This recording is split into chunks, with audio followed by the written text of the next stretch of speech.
The official accounts tell of a singular struggle, but the summer of 1915 bled across far more fronts than we often acknowledge.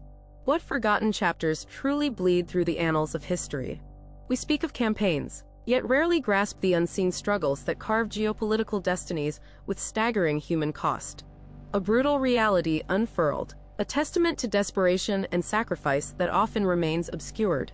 In the sun-baked ravines of Gallipoli, what was meant to be a swift campaign became a theater of relentless attrition. Entente forces, numbering 15 divisions, confronted 16 Ottoman formations.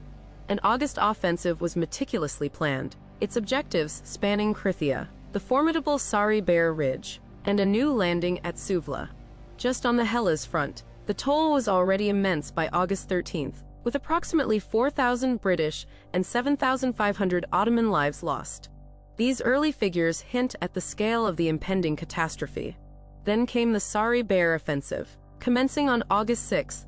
It was here that 1,800 Australian 1st Infantry Brigade soldiers were hurled against the entrenched positions of Lone Pine. This brutal engagement, a mere 4 days in duration, cost 2,277 Australian and 1,520 Ottoman lives, alongside 4,700 wounded, 760 missing, and 134 captured by August 9th. The fighting for Chunuk Bair alone incurred an estimated 18,000 Anzac and 9,200 Ottoman casualties. At Suvla Bay, the initial landings on August 6th and 7th saw 1,700 British casualties, a number that escalated to over 5,300 British losses on Scimitar Hill by August 21st. The struggle for Hill 60 concluded by August 29th, adding around 1,100 Anzac losses to the grim tally. The evacuation of over 250,000 Allied troops between December 9th and January 9th concluded the 259-day battle, leaving over 100,000 total lives lost from over 800,000 combatants, with over 500,000 total casualties. The names echo: 56,643 Ottomans, 34,071 British, 9,798 French, 8,709 Australians, 2,721 New Zealanders, 1,358 Indians, and 49 Newfoundlanders. But Gallipoli was not the only stage for such desperate maneuvers.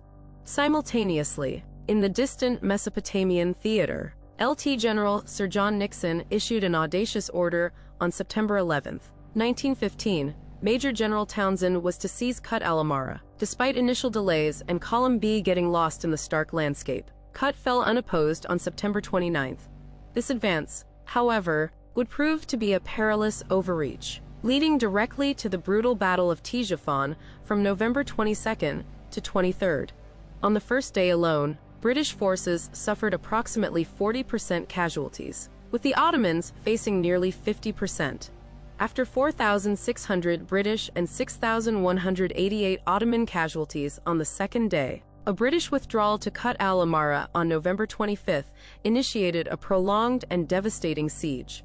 Further east still, a covert struggle unfolded across the vast plains of Persia. German and Ottoman operatives had been cultivating influence among Shiite leaders by summer 1915, successfully fostering pro-German factions. On November 10th, Gendarmerie forces under Ali Quli Khan Passian defeated pro-British tribal forces, seizing control of key cities Shiraz, Yazd, and Kerman. Yet, this strategic gain was tenuous.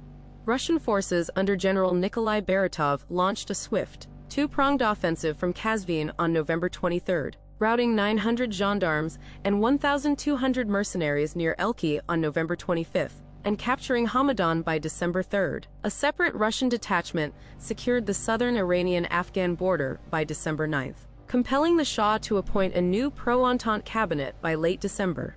The Ottoman and German efforts to foment civil war in Persia ultimately failed to achieve their grander aims.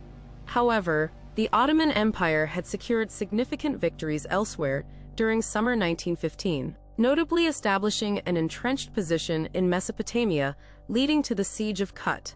More critically, their influence helped secure Bulgaria's entry into the war on October 15th, forging vital logistical links between Berlin and Istanbul.